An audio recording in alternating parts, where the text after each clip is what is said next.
Hey guys, welcome to the second video of my experience with Nest, and I'm not sure really how many videos this is going to be, but I'm going to try to cover all the bases and like the main things that I had trouble with as I was learning how to use Nest.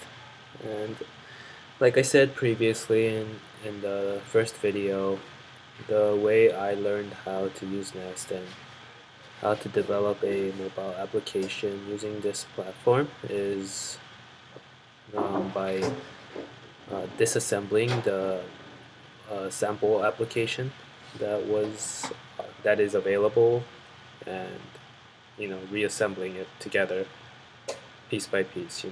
Like learning like what these components are actually doing, or relatively learning what they're doing, because I don't precisely know what they're doing, and that's the reason why I can't really go at a slower pace and show you guys how everything is working out and how these components are doing this and all that stuff. It's mainly because I have like a somewhat of a grasp on it, but it's not really a full grasp on what these components are doing and how they're functioning and all that stuff.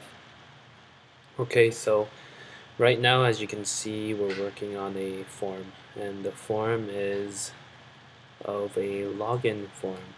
The login form, and as you can guess, the login form will be so that users can log in and into their account.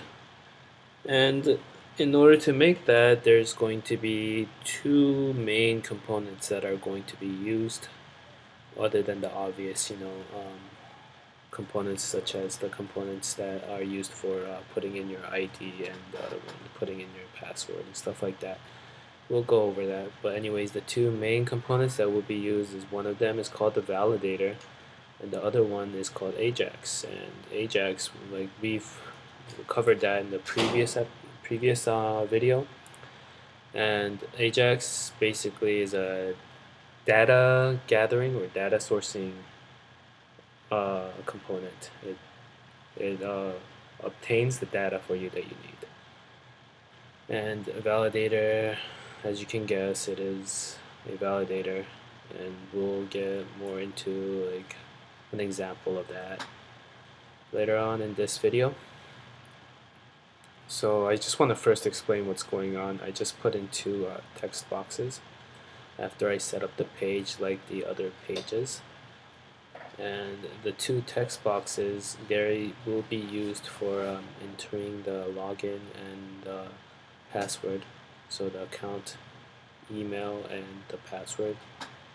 And there's the sign in button, obviously.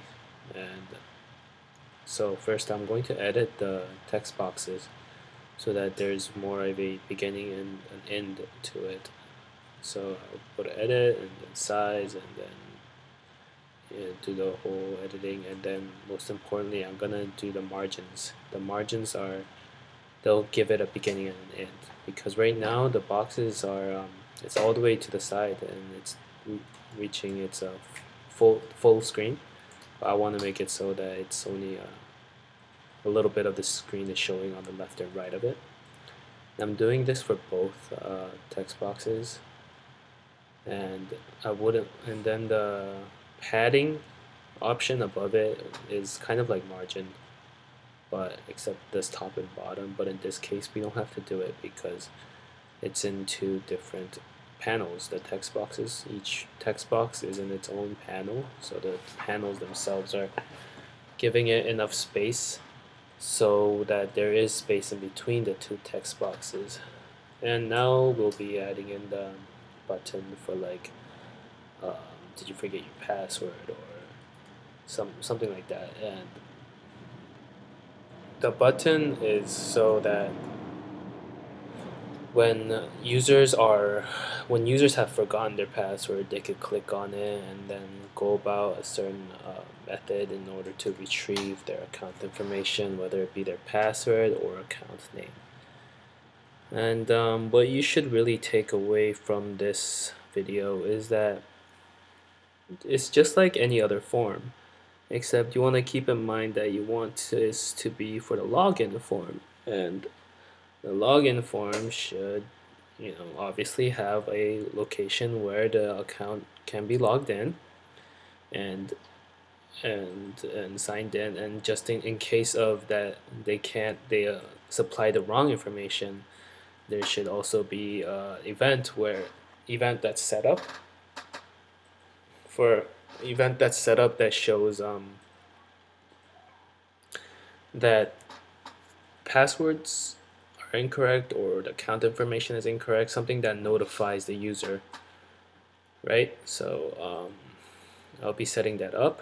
That'll be mainly done through Ajax and Validator, and like I said before, those two are the main components of the login. Ajax will be used a lot in this application, and Ajax is typically used, I feel that it will be typically used a lot for a variety of application because it can store a lot of events and organize them, and brings the data and all that stuff, everything you would need for a application data wise. I think Ajax would be very good to use. So right now I've put in the Ajax, and I have to edit message boxes that will go along with the Ajax.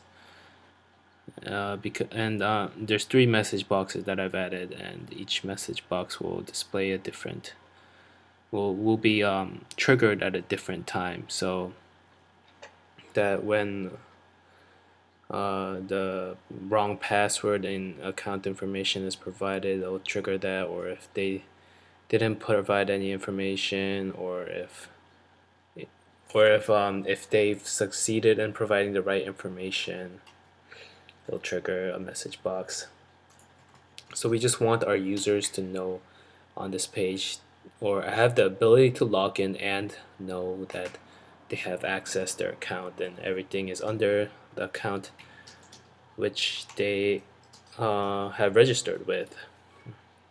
And without that, I mean, the application wouldn't be of good use, or very good use, if there was no account, because then it would be hard for people to use this application and commute with the same person. I mean, not commute, but communicate with the same person about their temporary jobs and stuff like that. So right now we have to edit the buttons and stuff, buttons, so they provide the correct events. And this time around, as you can see, we're setting up the events in the UI window, or the login window, the form window, and this could also all be done potentially at the workflow window, but sometimes it's just convenient to do this because you don't have to open up the workflow window. And the workflow window should be mainly used to check your work rather than to put in the events, although you could do both, I suppose. But you should get in the habit of doing this. Also, I don't know if I addressed it last video, but since I am not a developer and I don't know any coding, I can't really describe the processes that I'm going through or the tools I'm using in very great detail. And if you have any questions, you feel free to contact me. I'll leave my contact information, and I'll leave my contact information so that you can email me about issues or problems you're having while you're setting this up, or on each step. And also, you should try to look at the video like as much as you can. Just pause and play or repeat that process until you really get to know how these components are coming together and what kind of events I've assigned it, and how they're linked or flow, or how the forms are linked together, and the flow of events occurring in the components. Okay, and also I apologize for so at times there's no action going on in the screen. It's because I get distracted by something, or I have to take a break of some sort. I really like the workflow window, and this is what really um, gives shows me that Nest really has potential to make the application development really codeless. And myself, being someone that doesn't know how to code and being able to understand how the events are flowing, I find that's great. I know how the events are formed. I mean, how the events are flowing, and I know how to change it and what can be done to change it without learning any code at all. And I've been able to put together all these, put together this page of an application without coding, because there's so many options and I can just edit them to fit my needs for the most part. So Nest is truly like the icon shows. Nest is a building block. They have small building blocks that you can use, which are the components to make your finished product, the main application, or and their whole approach on providing the codeless app creation platform and how it caters to both developers. I think that's great, because developers, if they get in on this and they make components and they can sell it on the Nest store, and then in return non-developers can purchase these components and become more, once they become more proficient with Nest, they'll be able to make applications that will fit their needs. And I feel like in the long run that it'll end up saving a lot of people a lot of money and a lot of time, because developers won't have to enter in the same redundant code anymore, and non-developers won't have to think that they have to learn code to make an application. They can just do it if they get on Nest and put in some time, and a lot less time than they would have to put in if they were trying to learn code. And non-developers also can make money this way, because there's a lot of money to be made selling components, and if the user base just keeps rising, and they can make components and while they're making applications, so they have a side income of sorts. And it seems like there's a lot of very simple components that are already available, and what's to say we don't need more simple components? I mean, these are all building blocks, and although a lot of people may choose to use completed, more advanced components, I feel that having a single, very small component for important functions available is that it's great that there's small ones that come together to make a large function to make the application work. And as you can see from the workflow window, you can see all the events that are all going at one another or flowing to one another.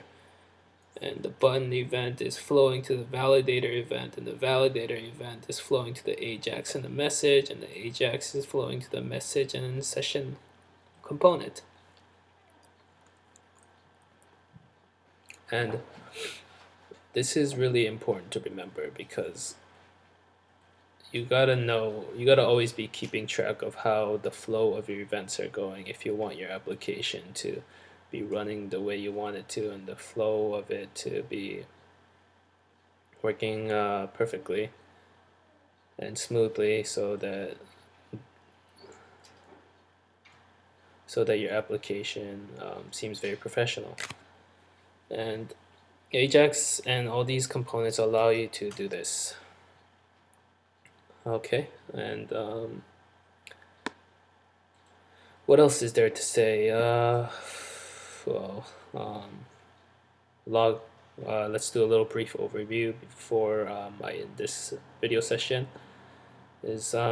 So login form important because a lot of applications require users to log in, so all their data and is all saved, such as like their preferences, or like in this case the Job24 apps case, their preferences on what kind of jobs they want and stuff like that. It's very important, and in order to make these login forms work, is you use the validator and Ajax, and you use those two things and message box, so that when users are logging in, the events or the information or the data from the login is compared correctly, validated correctly with what's on the host server, or where the data is being compared to, which is the host, as we saw in the last video. The Nest is providing a host, so that the information that's inputted can be compared, and Ajax is bringing all these data together to compare and all that stuff. So I appreciate you guys tuning in for this one as well, and I will be seeing you guys later.